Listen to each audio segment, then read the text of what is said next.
Hello, my name is Justin McClue, and I'm here today with Will Sloan. And you're listening to the Important Cinema Club. And today, we're doing an episode on le cinéma du Québec. Le cinéma du Québec. That's my Quebecois accent. Now, Canada has two official languages, English and French, and the majority of people who speak French come from Quebec. That's not where they all come from. I'm from Ontario, so I'm a Franco-Ontarian, and there's people that are Acadian as well. The Quebec film industry is interesting. As we said last week, one of the things about Canada is that most of our population is English-speaking, and most of our population lives close to the U.S. border. So we are very culturally similar to the United States, and much of our popular culture is imported. Most of our popular culture is imported from the United States. We do have our own TV industry. We do have our own film industry. English Canadian films are not particularly popular here, although... they're not popular at all. A little movie called Passchendaele, a little movie called Duct Tape Forever. Yeah, but those were never... popular or made money. That's the big difference. They're not popular. But there is a province that is not only sufficiently culturally dissimilar from the United States, but also sufficiently culturally dissimilar from the rest of Canada to have its own booming media ecosystem. A place that has its own talk show circuit, its own celebrities, its own thriving film industry. That does not cross over with the rest of Canada at all. So, when films open in Quebec, they will not open in the rest of Canada. Not even in Toronto most of the time. I mean, it has to be, the biggest Quebecois movie of the decade to open in English Canada. Yeah, it needed to play TIFF, it needed to win awards, then maybe it'll open the rest of English Canada. Something like The Grand Seduction would maybe cross over. But most of the films, especially the popular ones, no, they just stay in Quebec, and that's where they remain. And it's fine there because they make a lot of money there. And we should say a lot of money in comparison to Canadian films. Well, it's a lot of money, but you have to understand that the population of Quebec is 6 million, 8 million people, so it can only do so well. Yeah, exactly. So I should give a little bit of backstory right from the get-go, which is that my first language is French. As you may be able to tell from the way I say the word episode, I say episode instead. And the way French, you say Raoul Coutard. Yeah, that's right. So I grew up until the end of high school, spending the majority of my time in a home that only spoke French. I went to French school, not French immersion school for most people who are Canadian, just French school. And I gotta be 100% honest, I hated it. And I'll tell you why. French was everything for me when I was a kid. Everybody spoke French, I had to write French, I had to speak French at home, and English was the devil's language. I couldn't speak it. And I was kept after school and had to write the way that you would be punished if you got in trouble at my school was that you would have to conjugate verbs. Specifically, you had to conjugate the verb avoir et être. Que j'ai, tu as, là, vous avez. I don't know if you ever did that when you were in yes, school. Yes, I did. And I took French up to and including grade 10. So I was kind of resentful toward this. And it's only over the last few years that I've realized it's because I couldn't see outside of where I was. I just assumed that, everywhere else was kind of like where I lived. French, even in Ottawa, everybody seemingly spoke French, which it was the biggest town close to where I live, which was a little town called Castleman. And, my father speaks English, and he only spoke English. So, I would see him once a week, and all the entertainment I like is in English. So I'm why can't I speak English? This is crazy. Wow. Not understanding, how, genuinely special it was that I could be in this environment. So from the get-go, any French culture, and by consequence, that's Quebec culture. So I'm Franco-Ontarian. That's essentially, Quebec as far as the culture that, my stepdad would consume, who's a real hard, Francophile. We would get C.R.A.Z.Y, which is the French channel. We would get all the Quebec movies at the video store, right up at the front, Les Boys. My brother owned all those movies on DVD because it was easily accessible to him.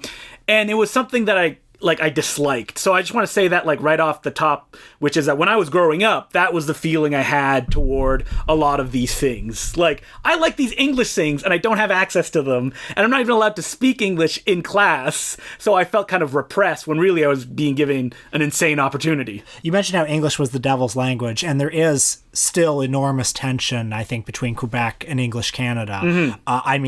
Elections have been lost in Quebec on the grounds that rural Quebec is worried about its culture being watered down. And let's be honest, that if you look at history or the present, federally, Canada treats French-speaking people like garbage. Yeah. Now, Prime Minister Stephen Harper made the unusual decision during his tenure to make Quebec a nation within Canada. Do you remember that? I have vague memories of this. Which kind of speaks to the strange tensions that exist. And, I'm sure many of our listeners will know that there were the multiple referendums towards the end of the 20th century to determine whether or not Quebec should separate from Canada, the last of which separatists lost only very narrowly. And it's something that hasn't happened. Quebec is still part of Canada. But even 100 years ago, even in Ontario, French was banned in schools from the early 1900s, and it was only stricken from the books in the 1950s. And teachers had to fight, families had to fight to be able to speak French. Wow. So you can understand why people from Quebec feel so strongly about their culture, that they're afraid it is going to be taken away. As opposed to me as a kid, Quebec was a half an hour drive away, and we could get beer because you only need to be 16 to be able to drink in Quebec. But also the fear of its culture being taken away has translated somewhat in recent years to a lot of anti-immigrant xenophobia. I don't have a point about that. It's just, I mean, the NDP basically lost the last federal election because of that issue. So when I decided to do an episode on Quebec cinema, I really want it to be Quebec popular cinema because I think there's too many filmmakers we could actually spend a whole episode on. Sure, Denis Arcand or Xavier Dolan. Or even people like Gilles Carle or Jean-Pierre Lefebvre, which are Quebec artists who mostly flourished in the 60s, 70s, and 80s. You can get into the Cinéma Direct wave that came out of the ONF, which is the French branch of the NFB, and the way that they kind of revolutionized Canadian cinema. It was Quebec that started any kind of fictional narrative film industry in Canada, and it was the English language part of the country that kind of caught up with them, using their breakthroughs to inspire themselves. And I think it's because that identity that made such a big difference. So I picked movies that are mostly historically interesting or were very popular. And this was a little bit tough because I didn't want to pick movies like Bon Cop, Bad Cop 2, which me and Will have already seen. Yes. And we know we're not going to like it. I wanted to pick things very separate. So I tried to go by decade. The first one I picked was a film called A Man and His Sin, or in French, C.R.A.Z.Y, Un homme et son péché. So the version that we watched, what year did it come out? Came out in 1949. So I know this movie only because it was remade in 2002, and that version was a massive hit. It's currently, from a list that I found, the biggest Canadian box office Quebec hit ever, having made $13 million at the Quebec box office. Wow. That the 1.3 million people went. That's a massive percentage of the population went to go see that movie. And I was fascinated to learn that A Man and His Sin is a very venerable franchise in Quebec. It began in the first half of the 20th century as a radio drama. And I mean, watching this 1949 film, it's hard for me to tell, divorced from the context, what exactly made it a phenomenon. Although, maybe I could make a few guesses. It's set in a rural community about an hour north of Montreal, and the story involves this old miser, this tight-fisted rich man who rules over the community of farmers and homesteaders, always tricking them out of their money, taking loans from them. I hate to say this, are we supposed to read him as Jewish? I don't know. I would probably say probably yes. I think so, but I don't know if any historians of Quebec culture can write in and let us know. And now this old miser has his sights set on his latest target, who's this dashing, young, mustachioed, Errol Flynn-esque yes, that's right. man who happens to have been the ex-lover of the miser's wife. The wife married him out of necessity because he's the only man in town with money, could pay off her debts. These were the cards that life dealt her, and she had to take it. Just like the cards that this dashing young hero loses, and his fortune goes with it. So to keep his farm, he has to take money from this old miser, C.R.A.Z.Y. And C.R.A.Z.Y. says, all right, I'll lend you the money to keep your farm, but if you don't give me the money back by this specific date, I will take everything that you own. Of course, that is the main intrigue of this film, which runs a brutally long 110 minutes, I think. Yeah, I mean, we've basically told you all the plot. So, if you're wondering why something like this is popular, it's impossible to separate, like, the French-Canadian identity from the religious Catholic guilt that goes along with it. Like, Quebec is defined by the Quiet Revolution, which is the movement that happened to separate kind of Quebec culture from these, like, overbearing religious overtones. But in 1949, Christianity, it's right up there. I mean, this is a movie loaded with scenes of people looking, very saintly in front of crucifixes and pictures of the Virgin Mary, and people praying to God that our hero will elude the clutches of this sinister C.R.A.Z.Y. Like, if one of the other big hits of Quebec films was 1951's La Petite Aurore, l'Enfant Martyr, which essentially translates to Aurore, the Child Martyr, another film about suffering, about a mother who mistreated her child until she died. So, like, this suffering is, like, baked into this, like, French-Canadian culture, and to see it up on screen is like, oh, yes, I like that, because it reflects the way that, we feel in our day-to-day lives. That's interesting, because I was going to observe what a joyless film this is. Just like eating gruel for 110 minutes. Nothing to look at, I mean, in the 50s, like, Quebec barely had a film industry.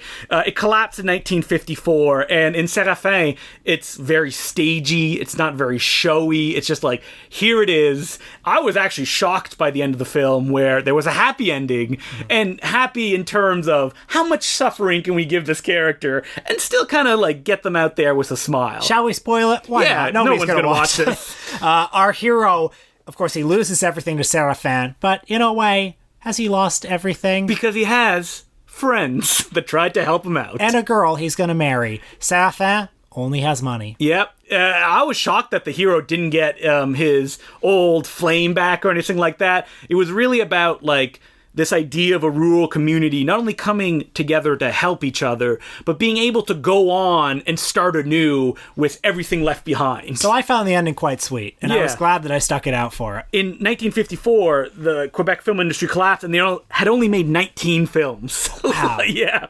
And TV kind of took over. And, I kind of brushed past it, but, like, the O&F wave, which had people like Denis Arcand making movies, the guy who would go on to win Best Foreign Film for the Barbarian Invasions. Would kind of his attack on our universal healthcare system. Would start to revitalize the Quebec film industry. And one of the films, like, I worked really hard to, like, find a film that Will could watch, and it was tough because, like, 3/4 of the films that I found, I'm like, they don't have English subtitles. Like, I went to York University to get a DVD of one of the films because it said online it had subtitles, didn't have English subtitles. It had French subtitles, but no English ones. And I was like, what the heck? And we go on Letterboxd. Some of these movies were massive hits in Quebec.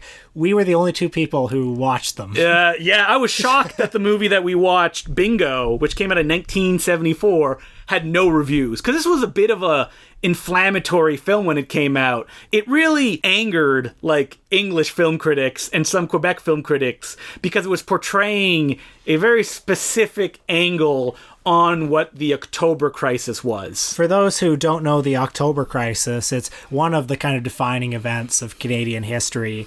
It occurred in 1970 in October in Quebec when the Front de Libération de Québec, a FLQ, as it's often called. FLQ, which was a radical separatist group, kidnapped the provincial deputy premier, which led to Pierre Elliott Trudeau, our prime minister, declaring martial law and arresting, I think, something like 100 people without charge and putting them in prison. Which is documented most famously in Michel Braul's film The Orders, or Les Ordres, which we're not talking about today because he's another, like, famous kind of discussed filmmaker. But that is one of the great Canadian films. That is one of the great Canadian films. And we're talking about Bingo, which was directed by Jean-Claude Lord. By the way, that's an interesting moment when Trudeau, who was prime minister at the time, there was that famous clip of him on TV where they would say, well, you can't invoke the War Measures Act, can you? He said, just watch me. Mm-hmm. And that has become one of the most iconic Canadian political moments of all time. And it's actually kind of a horrifying moment when you think about it. Yeah, It's like, just he's just saying, I will bring down fascism, and I can do it, so just watch me. So the FLQ was actually very well liked in Quebec. Like, there was a bunch of support, even when they were kind of kidnapping people.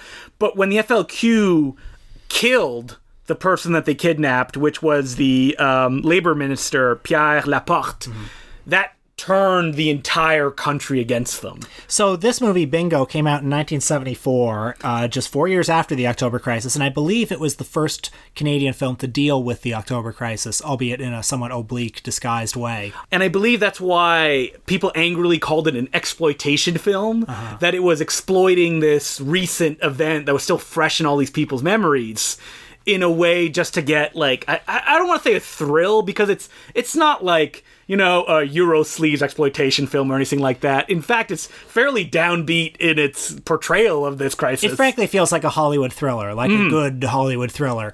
But it opens rather jollily with this cool, hot young photographer, brooding Jean-Pierre Léaud type. He's out on the town, taking pictures of his girlfriend, running through cemeteries, playing pranks. But, like, even this scene is underlining, like, why the director thinks this, you know, main character is kind of dumb, because he's introduced pretending to be mentally handicapped, or his girlfriend's pretending to be mentally handicapped, and they're taking photos of her, or he's pretending to, like, use a homeless man as a prop, or just, like, jumping over a cemetery as the song plays over it, which was sung by the director's wife, which, as I told Will, is actually a really depressing song, which... all the French lyrics are all about death and destruction, but I didn't know that. It sounded pretty upbeat to me. And just selling people out, there's nothing you can do because the whole world is against you. And that is basically the thesis of the film. The lead character, this young man, his father is on the picket line at the factory. The government, the kind of corrupt center-right government, is in cahoots with the corporations, which are being bought by American companies, underpaying the workers, laying off the workers. Big bad situation. The young man is saying, listen, we gotta do away with these status quo establishment politicians, and he joins this radical socialist group, FLQ, if you will. Yeah, and what do? They start kidnapping people. Yeah, and then they start dropping bombs, and some innocent people start dying, and then they're doing this around election season because they're hoping to sway the election for the radical left candidate. But turns out there's a radical right candidate who's running on a Law and Order platform. And the film plays out in the dreariest fashion you can imagine. Like, in this situation, what's the worst thing that can happen to these characters? Will their family members sell them out? Will no one understand what they're trying to do? Will even the terrorists themselves, they like it a little too much, what they're doing. Like, they're having too much fun with it. Yep, that all comes to pass. Now, the movie's politics, I guess, are kind of centrist. Nihilistic, They're really. nihilistic because it's everyone is damned. Like, even the leaders of the FLQ party are corrupt monsters that are working with the far-right party. His father, who doesn't want to do anything, is also part of the problem. And the centrist status quo party is also corrupt.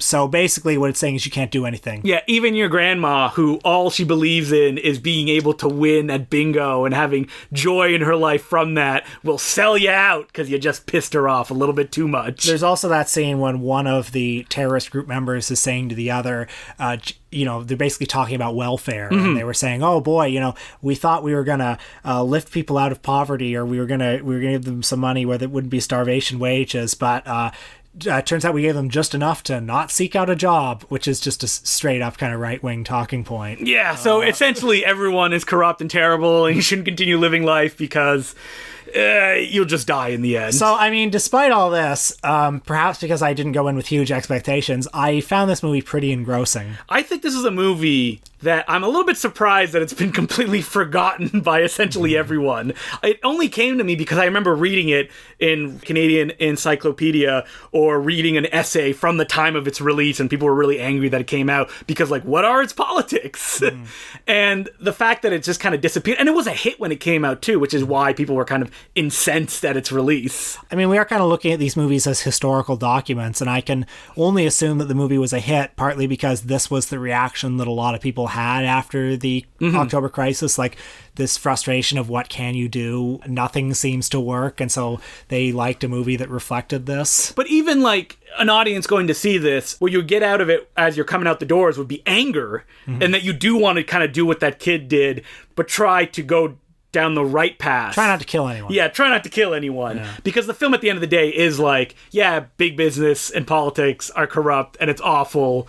But I think it also suggests that the right-wing guy is going to win anyway because his message is more easier to communicate and more compelling to more people. I think that's the movie's point of view. Yeah, and even, again, you see that the people that are all for socialism and stuff are just as bad as those right-wing. That mythical horseshoe. That's wink, right. Wink. That's right. So, other than Bingo, me and Will watched a movie that... let's just say it was a tough watch. Well, this was a movie that actually did play in English Canada. It was a massive, massive hit in Quebec. Such a hit that it spawned, I think, 3 sequels. 4 sequels, or a prequel, and a TV series that I think is still running. It's like run 5 seasons. And in fact, it even played in the United States. I could not find a copy of this movie to save my life. Like... nowhere. Our library didn't have it. I couldn't find it for sale anywhere. I think on Amazon it's like $80. This movie was a huge hit. It has so many sequels. I found in Quebec there's a Blu-ray, and I looked, and it's like the website that it was on was like, not available. God and damn. I'm like, is this some like conscious decision? It's not even on iTunes. Like, I couldn't believe Surely it. in Quebec they have a way to see it. They love this movie there. They must. Or maybe like the early films were like, we don't talk about them. We just talk about the TV series now. Again, I had to go to York University and get a copy.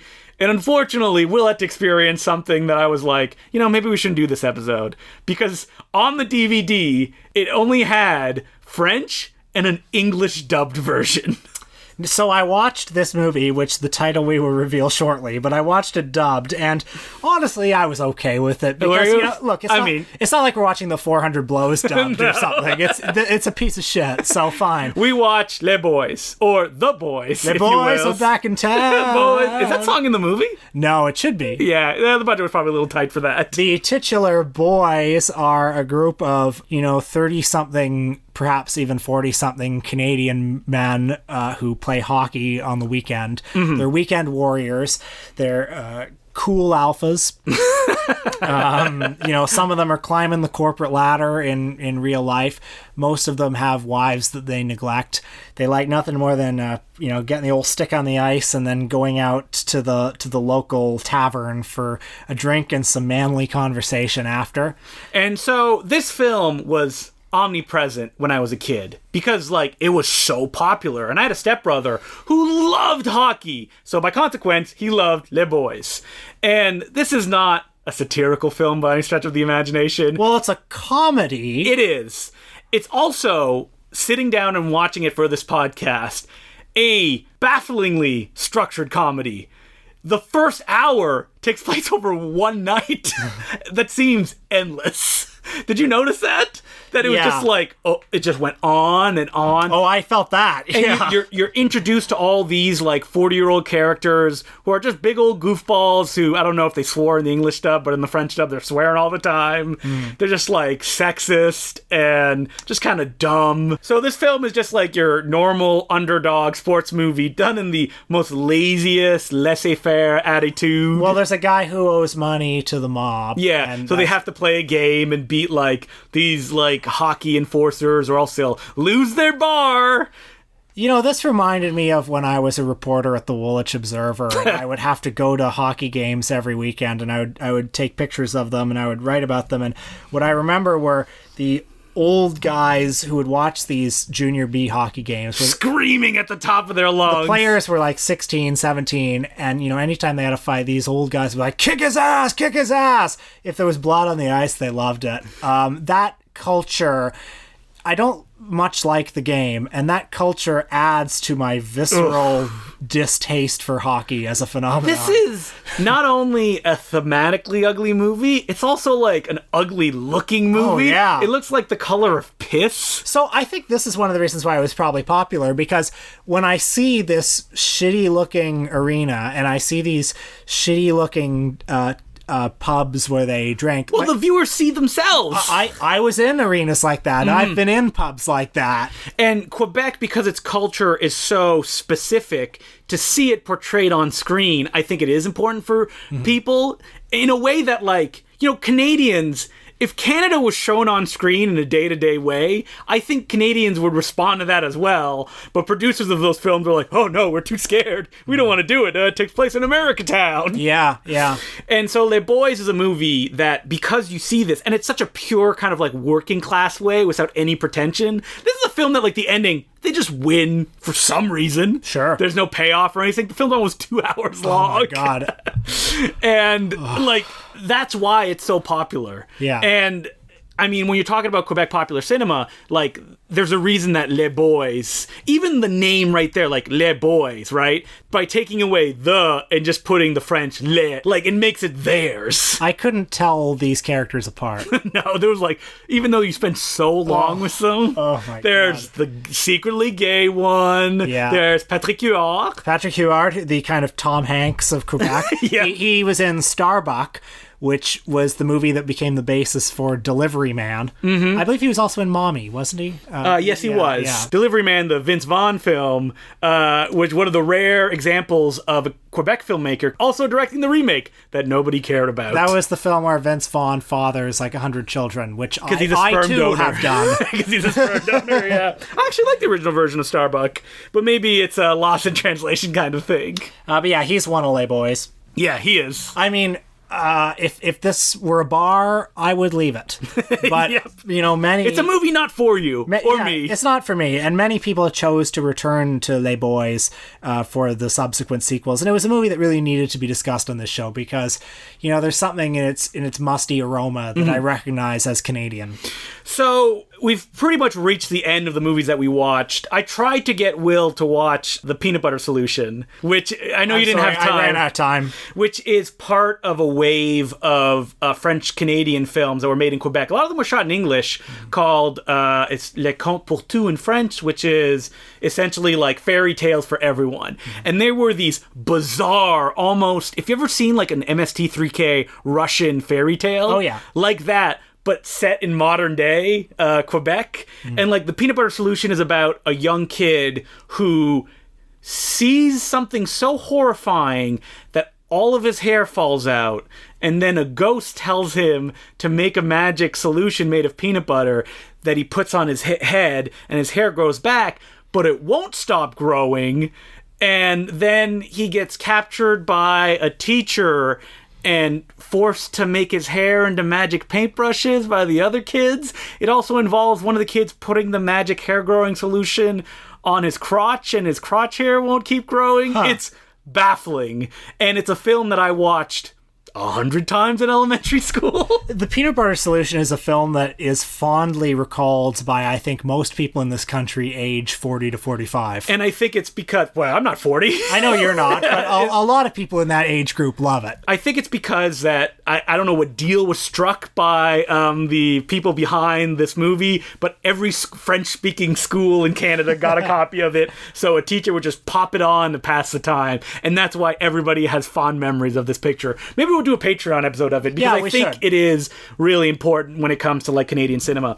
And other than that, I just didn't want to pick films that, like, they're just Quebec Hollywoodish films like De Père en Flic, which Cop and His Son, essentially. It has a different title than English, which is the third biggest box office hit in Quebec history, under Bon Cop, Bad Cop, which we've talked about a little bit on podcast before. A uniquely Canadian phenomenon, that film. I believe it came out in 2006. It was a kind of crossover between the French and English Canadian film industries. It starred Patrick Huard as the Bon Cop and... our Canada superstar, Colm Feore. Colm Feore. Stratford's own. He played Trudeau on the Trudeau miniseries. That's right, yeah. But he plays the English language cop, and they get together to solve, there was a murder at the Quebec-Ontario border. A body landed on the sign. And it broke in half. It was in all the trailers, and Rick Mercer is in the movie. Ugh. It's fine. It's fine. Yeah. I remember seeing it in theaters. So did I. I saw it in theaters because, get this, I went to see World Trade Center, but it was sold out. And then you're like, well, I'm already wearing this Irony Bro shirt, so I might as well just go see Bad Cop, Bad Cop. You know, at that time, I didn't go see movies, ironically. You were just a big Oliver Stone fan. I was like, well, Oliver Stone's a real filmmaker.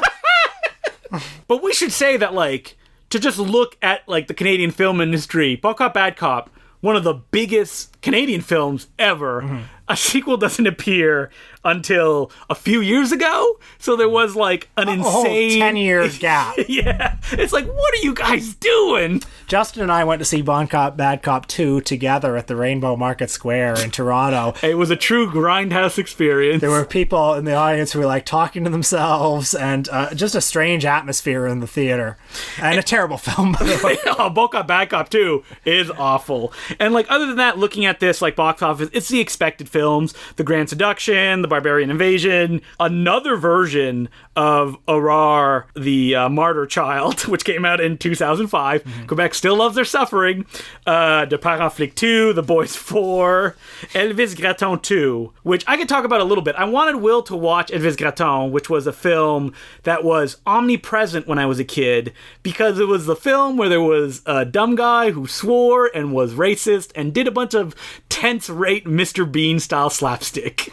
And so Elvis Gratton was another like kind of Canadian phenomenon. I've heard him described as like the redneck version of Jacques Tati, which is very generous. Yikes. And was created by a director like in the 1980s to be an image of who the dumb, in his view, person who didn't want to separate. So it was someone who loved American culture, was super xenophobic. The main character is an Elvis imitator who hates that there's an Asian Elvis imitator in the contest that he's in.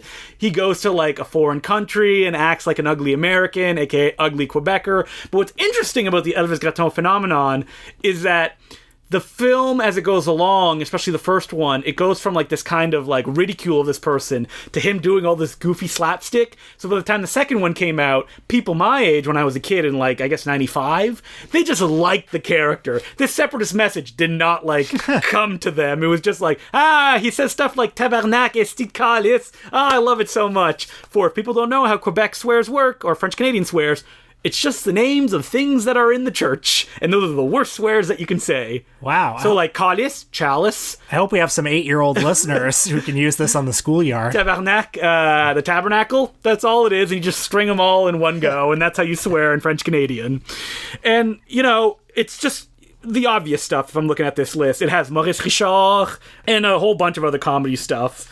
Do we have anything we can recommend to the listeners?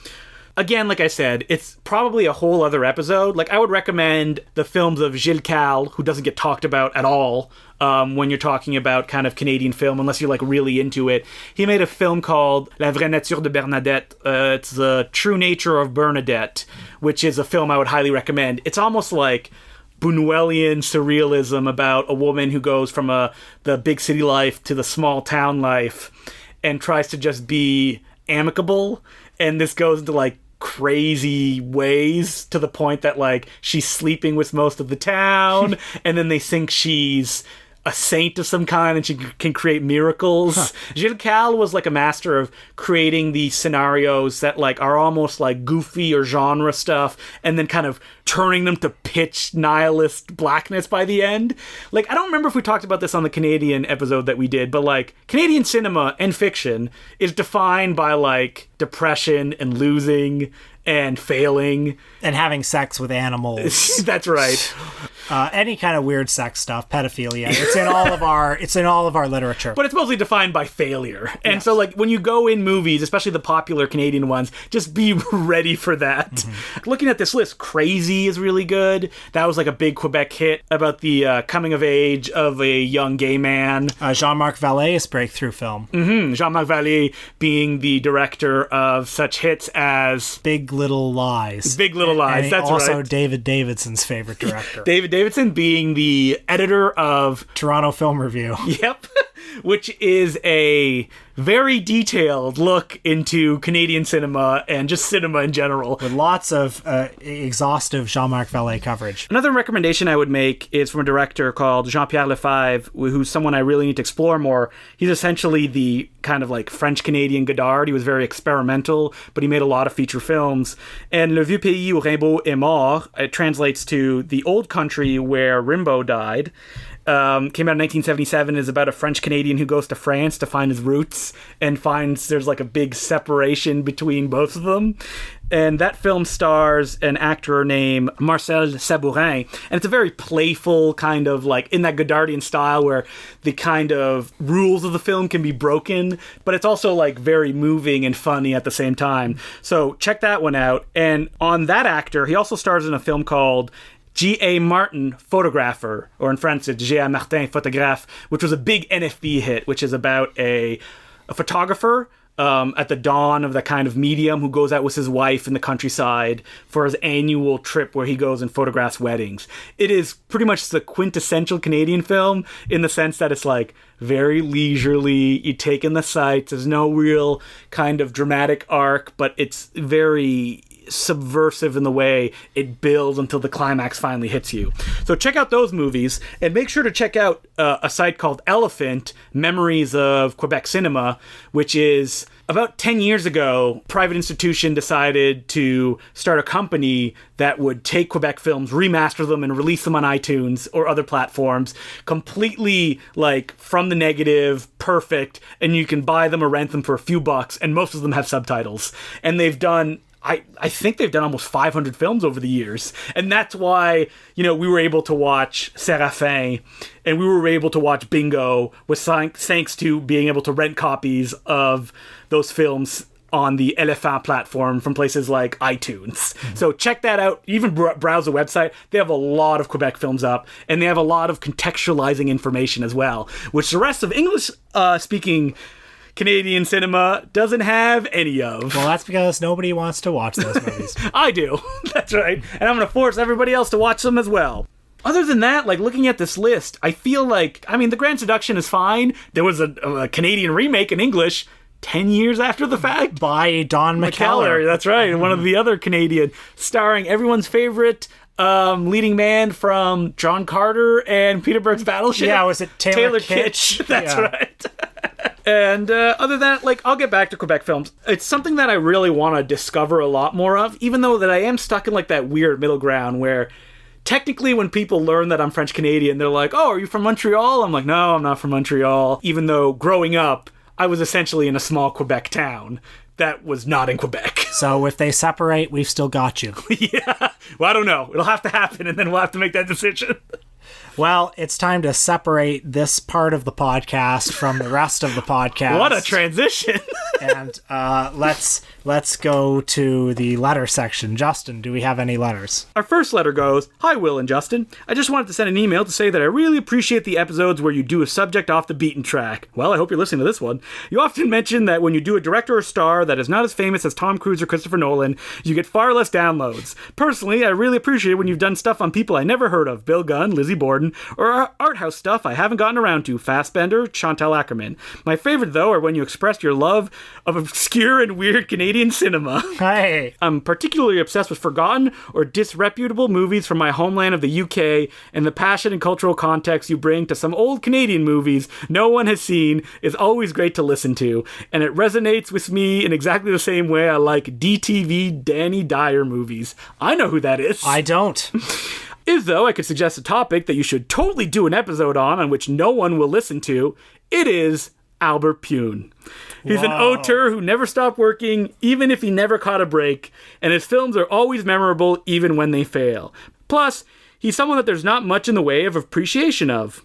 Keep up the good work. Another Will.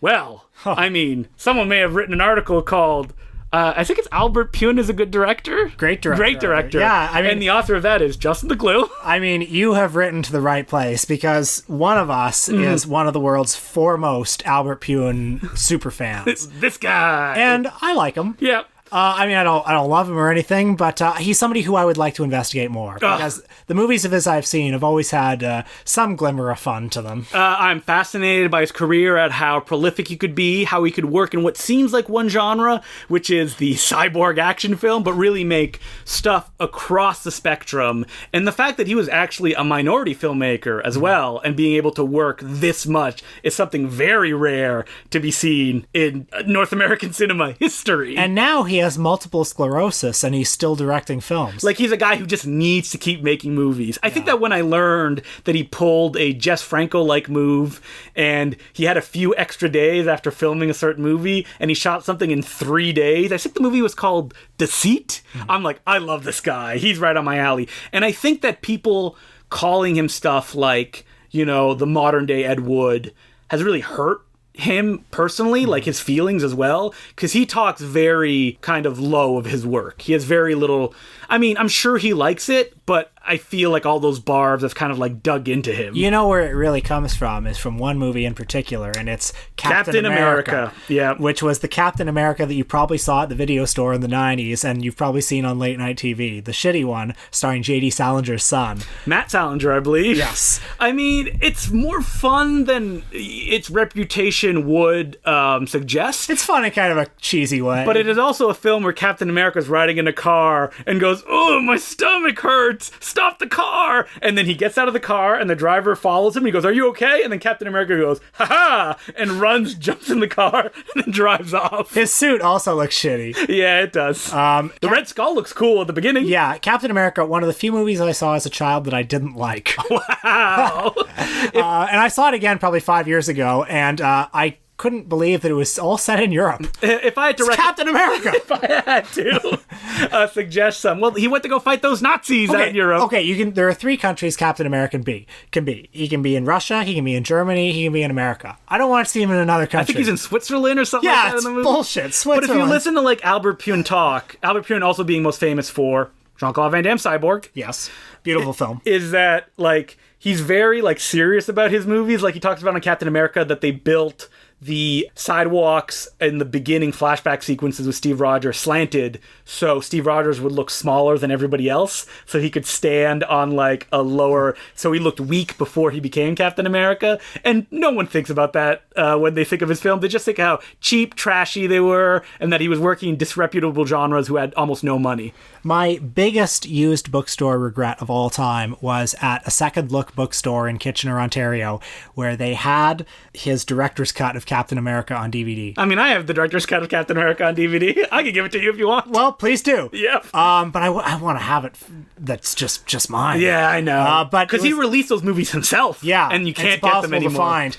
He came this close. Man, I don't want to give all my good Albert Pune material because I'm going to save him for an episode, but I was in contact with him briefly when our films were both going to play at the same festival, and because he was too sick, he didn't get to see my movie, which would have been amazing because there's tons of Albert Pune like there's copies of Nemesis in the movie, there's a direct line ripoff of his film Nemesis. I can recommend Albert Pune film till the cows come home. We will. We will. I just want to talk about, like, just recommend Nights, a movie that soured my opinion of Albert Pune forever, because I think I read a review on Cold Fusion Video and the guy hated it. Those websites like StompTokyo.com hated him. And like when I finally sat down and watched the movie, it is Albert Pune saw Troy Hart's The Blade and he was like, how could I make this with cyborgs? And the crazy thing about it is The Blade came 2 years after his movie Nights. So it's a film where at one point the lead hero is fighting off a bunch of guys with like martial arts. She has a robot sidekick who lost his legs tied to her back, and so he's sword fighting at the same time as they're like, so they're fighting on 2 different planes. So much fun. But that's something for another day. I really want to write a book on Albert Pune, but no one would read it. So that's I know you would read it, but that's what's been keeping me. Just like I would just watch all of his movies and just review every one, and that's what the book would be. Someone will read this book. It's just a lot of work. The fans are He made like 52 movies. But thank you very much for sending that letter and giving me a chance to expound on Albert Pune. Our next letter is from Michael Carroll, and it goes, Team, Don McKellar, What's Hey, his deal? speak of the devil. It's so weird that two Canadian cinema-related letters. I'm from the U.S. and I have fond memories of his show Twitch City playing on Bravo. It played after TV Nation. And then lo and behold, I started seeing him in The Red Violin and some Adam McGoyan stuff. In 2001, I was able to come up to see some movies at TIFF, and I recall him doing some funny PSAs before screenings. That's hilarious. Yeah. We'll get into this a little bit later. And then he seemed to fall off my radar. Checking his IMDb, he still seems to work a lot. Is he a big deal in Canada? Do you guys like his work? Michael Carroll. Well, thanks for the letter, Mike. He's a pretty big deal in Canada. I don't think people know who he is, though. I mean, so in the film world, he's very well Yes, known. he's very big. Even though he hasn't really directed a hit since Last Night, which came out in the 90s. Last Night is kind of his acknowledged masterpiece. And Last Night is a movie that when people go, Canadian cinema, Last Night, Ginger Snaps, Cube. Yeah, the Last Night trifecta. is one of those movies that when you want a Canadian cinema movie that people won't hate, you recommend that to them. Because that's all you know. Wait, no, I have a list. Let me get it out. Anyway. And then he made Child Star, which is interesting. Mm-hmm. And then he got involved with the director of City of God, and they made Blindness together. that is correct. And I believe he wrote Blindness and he and co-stars co-starred in it. I know that he had a personal tragedy in his life. His wife passed away. Who acted in a lot of his films. And I'm not sure what impact that had on his career. I know that his first movie after that was the remake of The Grand Seduction. I also know that he's a prolific actor on he was the voice of Odd Job Jack. You remember that? I don't think I ever saw an episode of Odd Job Jack, but on Bathurst Street, the animation studio, which was long closed, I remember it. had Odd Job Jack stuff all over the walls. Right across the street from the Cineforum. That's right. He also... He's in a lot of short films. He was in Slings and Arrows, which was a really popular Canadian TV show. I mean, Twitch City is a great show. Twitch City is great. Yeah. And it was essentially Spaced before Spaced existed. Mostly directed by Bruce McDonald. And it co-stars Molly Parker, and also in a supporting role, I think on one season it's Mark McKinney, and then another season it's Bruce McCulloch from Kids in the Hall playing the same TV Jerry Springer type host. And it's like this weird, surreal TV show that can go in essentially any direction. Like, I guess Gen X comedy is what it's going for. Yeah, Don McKellar plays this couch potato who lives in sort of a hipster apartment in Kensington Market. And where the king of Kensington lives. That's often alluded to on the show. And yeah, it's I should rewatch that show. It's on really DVD. good. It's 2 discs, and it's like really fun. There's like an episode that it always sticks in my mind where Don McKellar like hates cats, and he wakes up one day where cats have become the rulers of the planet. Yeah, I remember that episode. I also have some personal connections to Last Night. My mom had an office in Weston in Toronto when it was being filmed. So I saw the set of it. There's a scene in the movie where a police car gets overturned. Well, I remember seeing that police car overturned on the street. Wow. And were they like, they're making a real movie here? Yeah, absolutely. And I also remember my mom often tells the story of the time she accidentally walked onto the set. I don't know if they were filming yet, they were about to film, but she walked on, and she has often said that Don McKellar was very nice and polite to her. And she kept walking on? She was also Did your mom have an affair with Don McKellar? Is that what you're getting to? Absolutely not. How fucking dare you? My mom is a saint. My mom's a saint, and she also says that she was taken aback by how young Don McKellar was, and she didn't realized he was the director of the movie until she saw him on TV a few weeks later. He also plays the director of the fictional movie starring Chris Evans in Scott Pilgrim versus the World. Yeah, that's right. That's right. And, I would always hear stuff about Don McKellar. Like, at one point, he was working with Park Chan-wook on a project that I guess fell through. I know he and Edgar Wright pal around, yeah. I also have a very distant connection to Don McKellar, which years and years ago when I first moved to Toronto, I befriended someone who was a receptionist at his talent agency, and she always had some Don McKellar stories about how he was a nice guy and he really didn't have that many problems, but he would get like a big basket from like crazed fans with like tons of gifts on it, and he'd be like, just send it back. Like, this is too crazy. So, to some people, I guess he is a big star, but I think he's also part of that like Toronto new wave that happened in the 90s that has been been kind of like forgotten or been assimilated into television by this point. I think he also just doesn't have a lot of room to navigate in the Canadian film industry. I mean, what Canadian film industry? Exactly, right? He can't become the, auteur that I love he should have. sitting at TIFF and seeing like PSA starring everyone's favorite Don McKellar. All right, so as per usual, you can send us letters at importantcinemaclubpodcast@gmail.com. And next week, finally, we're getting... Usually when I say finally, I'm being sarcastic in some way. Not this time, because we're talking about writer-director Jesus Franco. Or more commonly known... Jess Franco.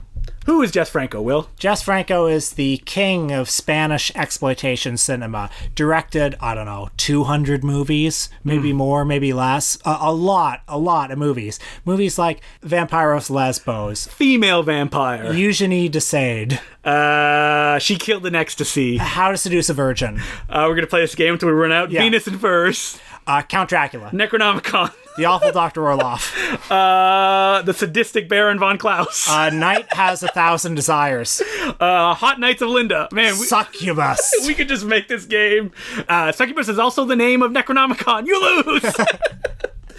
We could play this game forever, which is why we're doing a Important Cinema Club first, which is we're going to do a Jess Franco Part 1. We're going to talk up until a particular point in his career. But just to let people know, if you're wondering, like, when are you going to talk about Linda, the film he shot in his apartment in the 2000s? When are you going to talk about The Sex is Crazy, one of his many porn films from the 80s? Or Killer Barbies, one of his 90s films. Again, we could play this game forever, but I think me and you are kind of obsessed with Jess Franco. Oh, yeah.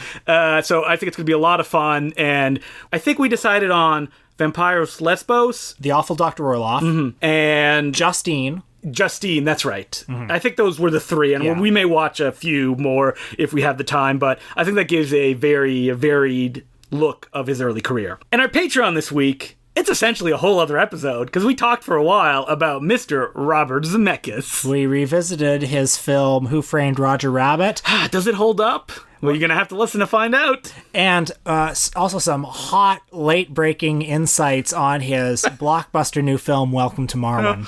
And to listen to that episode and our whole back catalog, you can go to patreon.com/theimportantcinemaclub. And we're starting something new. You know what? I'm going to say this before the next episode. We will pick a Patreon subscriber, and they can pick a subject for a Patreon episode, which will be a movie. Okay. And so that's going to be a new monthly thing we're going to do, is we'll pick someone to pick a movie. So if you want to be thrown in that pot, become a subscriber before the next episode.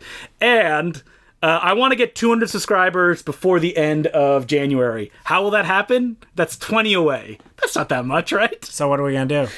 I don't know. You're just going to ask? Please. We're going to do a contest of some kind. All right. Oh, and I also want to remind people, if you want to subscribe to the paper newsletter, which you will receive in the mail every month, you can just become a $10 Patreon subscriber. No extra cost. It's just $10, and I'll send hand-sent, using glue to put it together and stuffing in the envelopes, the newsletters that I write every month. They're mostly like essays and movie lists and stuff like that. Not actually news, because who wants news and newsletters? You know, the news is so tough these days. That's right. So it's better to live in our entertainment. Again, that's patreon.com/theimportantcinemaclub. So until next week, my name's Justin Blue. I'm Will Sloan. Thanks for listening. Bingo, le monde est en guerre. Bingo, jaillit mon voisin. Bingo, j'ai tué mon frère. Bingo, je ne comprends plus rien. Bingo, le monde s'écroule. Bingo, j'ai plus de pitié. Bingo, oh la jolie poule. Bingo, tout vient de sauter. Bingo. Justin and I got together for a movie date last week. We went to the Yonge and Dundas Cineplex and saw a 9:30 showing. A 9:30 showing of a blockbuster new film called Smokey and the Bandit. Folks, it's not actually a new film. It was the Burt Reynolds hit, which for some reason was playing at... I think it's their flashback month or whatever they do. And Yonge and Dundas has, 20 screens, I think? They got to fill them. And they got to fill them with something. So they play Smokey and the Bandit to me, Will, and two other people, one of them who wore a Smokey and the Bandit t-shirt. and who sat right behind us when the movie started. And then one of the guys went, "Don't sit right behind them. They're the only people in the cinema." He probably wanted to feel some community with his fellow Bertophiles. That's right. That's probably why the movie was programmed, because Burt Reynolds died. So, had you seen Smokey and the Bandit before? Nope. I don't think I had either. I thought I did, but as it was playing, I'm like, nah, nothing is really ringing any bells. When I saw that it was playing, you know, it's hard to find time to go see movies in repertory cinemas these days. But when I saw that this was playing, I was like, when is this going to play again? Now or never. Yeah. I mean, this movie was a cultural phenomenon in the 70s. Star Wars-like hit. Hard to fathom now, really. And also, Burt Reynolds, maybe the biggest movie star in the world at the time. Hard to fathom now. I know. I mean, who watches Burt Reynolds movies anymore? Us. And the two other guys. So I wanted to experience this movie because if I didn't see it at this point, I don't think I would never watch it at home. Yeah. You know, it's not going to play ever again. And so what's it about? So Smokey and the Bandit is about Burt Reynolds. He's got tight jeans. Real tight jeans. As Will elbowed me at one point, he's like, look at those jeans. And by that, I meant he was pointing at the crotch of Burt Reynolds, who plays a washed up, let's say, folk hero. Yeah, folk hero. Everybody knows who he is. So Burt Reynolds is dared by two Texas gentlemen, one of them played by lovable musician Paul Williams, the man behind the Phantom of Paradise songs and also the songs in the Muppet movie, to go to Texarkana, which I will never forget because that's where the murders from the town that dreaded sundown took place, and that's where I stayed when I took my U.S. trip a few years ago, to go get a truck of Coors beers and get it back to them in, I think it's 28 hours. And the reason that he wants this to happen is just a wager, and it's also illegal because to cross the states would count as bootlegging. So, but look, that, you know, I'm listening to this and it's like, doesn't even fucking matter. What matters is it's Burt, and he's picked up Sally Field on the way, who's a runaway bride and becomes his love interest. And of course, they were famously love interests in real life as well.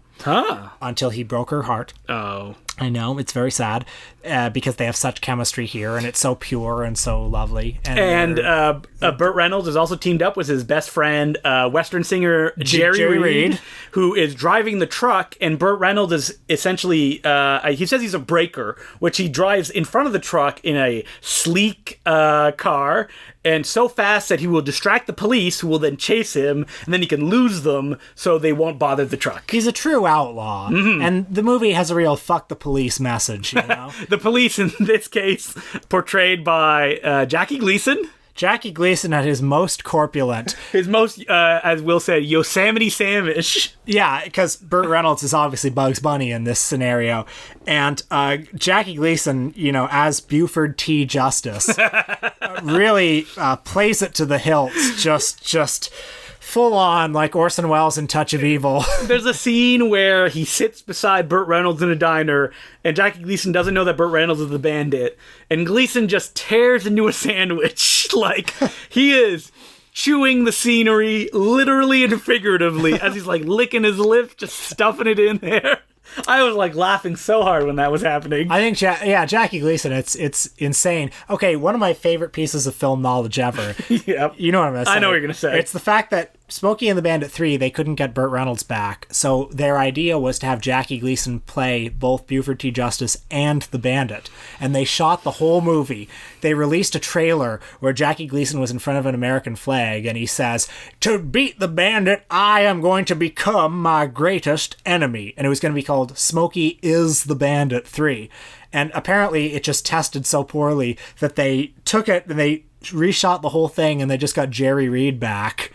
I mean, they reshot the whole movie. It was like Kevin Spacey and All the Money in the World. Anyway, back to Smokey and the Bandit Part 1. Part 1, yeah. Part of this trilogy. Yeah. That synopsis you just gave for Smokey is the Bandit is such a misunderstanding of what people liked about this first one, which is, for all intents and purposes, a very kind of fluffy romantic comedy between Burt Reynolds and Sally Fields. It's two charming people driving a lot. Very fast. Driving very fast, and a funny, wacky guy chasing them. But it's very much resting on the charm of Burt Reynolds in his most Norm Macdonald-esque performance. Yes. You almost believe Norm Macdonald, like, they should have just got Norm Macdonald to play the Burt Reynolds role. in a Smokey and the Bandit 3. I wouldn't overhype this movie or anything. It's fun. It's a lot of fun. It is fun. I use the word fluffy very specifically. Yeah.